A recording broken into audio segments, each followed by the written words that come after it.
It makes it more useful. I think to a couple of comments, I love the disruptor comment.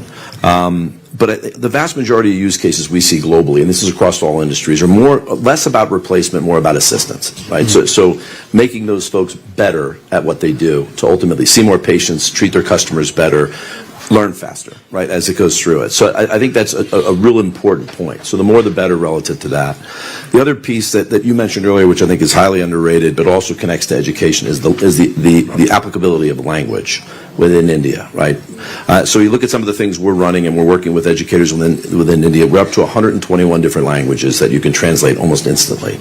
And that's incredibly powerful when you're trying to communicate and speed education. And again, it goes back to my earlier comment, which is the more the better, right? I mean, this is one technology that actually we encourage more and more participation versus less, or trying to refine it, right? I think it's a much better scenario. So we welcome, I mean, our strategy just is not to do a Google commercial here, but our strategy is to enable and provide the platform so you can build models, right? We have models.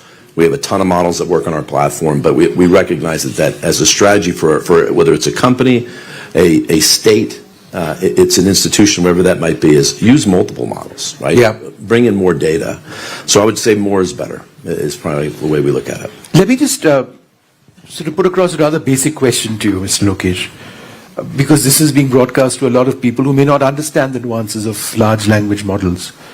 If you've got AI solving all your problems or your queries, then where is the education? It's not the way that we've learned education. We've had to study. We don't use Grok, as I do, to sort of get answers to questions. My research as a news anchor has gone down, time spent to a few seconds from a few hours. It helps immensely. But then if you've got an entire generation of people who don't have to do the hard work, then are we not missing something? I mean, creativity doesn't come from AI. Creativity comes from the way we've been educated. Yeah, exactly. Your thoughts? I mean, you've answered the question in that sense. Shall we move on? You answered the question. See, the problem in India is we look at outputs and not outcomes in education.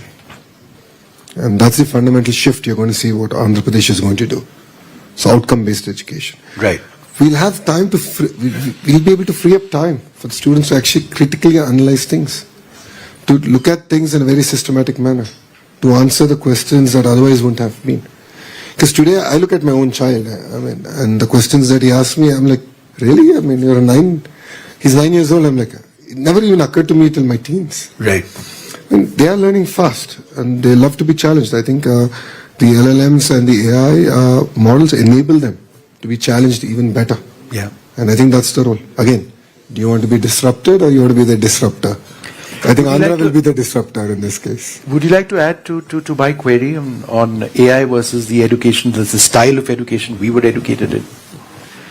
I mean, again, I do think it's about envisioning what the future will be, and we don't know exactly. So we have to prepare our children and the next generation for that.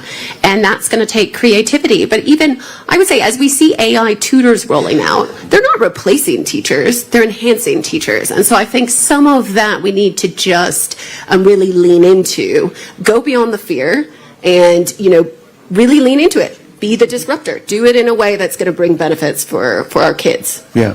One thing that I would add is the fact that otherwise education has been standardized. It's universal, right? The fact that in LMICs or lower and middle income countries, 7 out of 10 children cannot even read by the time that they're in their grade 10, or they're 10 years old, sorry, is now AI allows for adaptive learning, right? It allows for teachers to be more efficient as well. They can train themselves looking at the class. They can revise their curriculum. They can do, build on tools that can allow for educational outcomes, which is what the minister was talking about. So there's definite benefit in terms of what technology allows for. At the same time, efficiency, like you've been speaking about, how much time do you have? Teachers will have more time in terms of designing curriculum that can help children learn faster, better, and deliver the learning outcomes. Well, took about 95% of what I was going to say. But there was a little piece left, which is, this is a good example. You asked a question earlier about where commercial and public sector kind of come together. You know, one of the things that's come out of the commercial realm is using AI for personalization, and personalization at the retail level, or whether it could be a manufacturer, but ultimately really gathering data throughout all this period of time to provide to you what you need. And education is such a personal thing, meaning one student to another learns very differently relative to what they can consume, what they can remember, and what they should be provided. And to your point on curriculum, right? I mean, for an entire class, but down to the individual, that takes a tremendous amount of data to figure out. And it's an interactive process which needs incredible speed to react to it. That's AI, right? So I think there's a real opportunity for personalized education to a certain level. And again, I think it's just one example where a commercial piece has moved its way into a more practical human element, right? Which is no. Matt, I had a question. Just going into the future, what is the AI interface going to be for us? Right now we've got chatbots, we've got lots of options amongst them. Some of them talk to us, some of them don't, some are text-based. Right. So how are you and I going to engage AI for our lives, let's say 10 years from now? So every time I get a question that I'm supposed to answer, like for 5 to 10, I always say, can I do 1 to 2? Because it's just a lot easier to figure it out. If you look back 12 months, 15 months, 18 months, the velocity that AI has transformed itself in the different applicability. Look at multimodal across video and voice and across all of it. It's incredible what's already being put out. I'd be guessing at 10 years. I mean, to be candid with you, there's this concept of AGI as you get into where will we ever cross over into that? There's a lot of philosophies, folks a lot smarter than I am that could give you an opinion on that, whether that will ever come to fruition, because it is a debate, and when it will come into fruition. But that's kind of the next frontier if we ever get there. I feel like a lot of what we're doing now is going to refine, but it's amazing how many companies that have spun up that are AI related right now just because of what it's enabling to do, to get better at voice, better to go across language, to get across everything from sight or the entire experience that you can now consume multimodal wise. And most of the models can do that now. So it's tough to say 5 to 10 years. I think you're definitely going to see this continue to accelerate with consuming multiple types of data and combining it into one experience for individuals. And I think that will continue from that perspective. Emily, there's the entire issue of regulation and laws which safeguard. Who decides those laws and those safeguards? Because, we live in an interconnected world. Well, the government sets the laws. But what I want to say here is it's really important for governments to open up the conversation with the private sector and to be in the room together and in dialogue, and not just at WEF or at a round table or on a panel, but actually going through the problems together. And so, there's a couple things that I think we've seen work, which is when governments really do enter into here's the problem, this is what we need to solve. Let's really hash it out with a number of private sector actors in the room. We want to protect these things, but we also want to innovate in this way. Let's do it together. So that's one.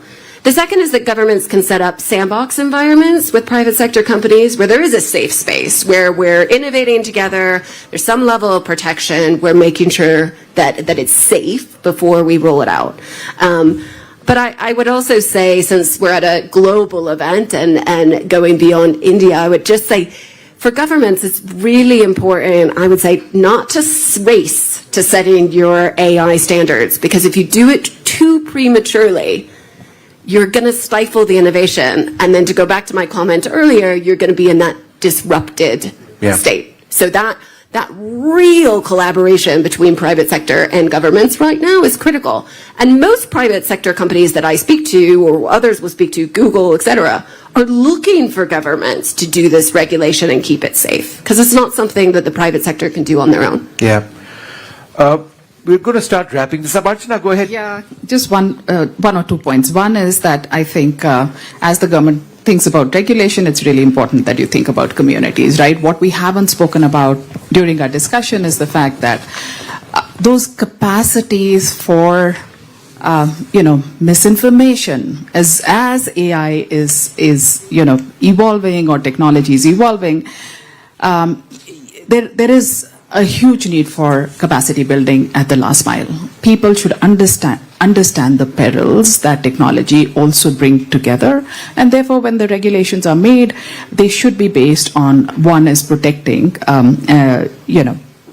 people and safeguarding privacy, but also thinking about interoperability, data exchange, therefore collection of data in a manner that health data, agriculture data, education data is standardized, can talk to each other, which is what India is known for with its digital public infrastructure work that's been done. And the last point I would say is, as you think about regulation, think about, voice of community as well. Bring them. They should also be represented as the regulations are made. So that the AI itself is inclusive. It delivers social good for what it's been envisioned and can deliver economic progress as well with private sector coming in and partnerships. Mr. Lokesh, one last word from you. Isn't it wonderful that we live in India, in a country which has 5G, we are moving to 6G with the lowest data costs in the world, with huge numbers. When 3G became 4G, we were cynics. When 4G became 5G, we became cynics. But the speed of communications is incredible. How much are your dreams about Andhra Pradesh and AI closely linked to the continued rollout and the inexpensive rollout of data and 5G technology? I mean, access to data has fundamentally transformed India. I mean, if you look at, there are enough of reports that suggest as per capita consumption of data goes up, so does per capita income. Yeah. It's tightly correlated. So as a state, our job is to bring about that access. It could be through government intervention or enabling the private sector by right of way or any other mechanisms, and make it very affordable.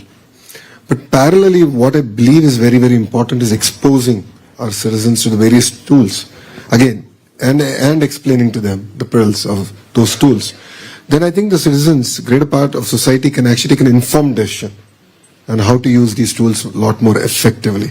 And we are seeing that. We've seen that in agriculture, we've seen that in healthcare, we've seen that in aqua. We're now starting that with education. So I think both of them go in parallel. Well, I'd like to thank you all very much for being with us.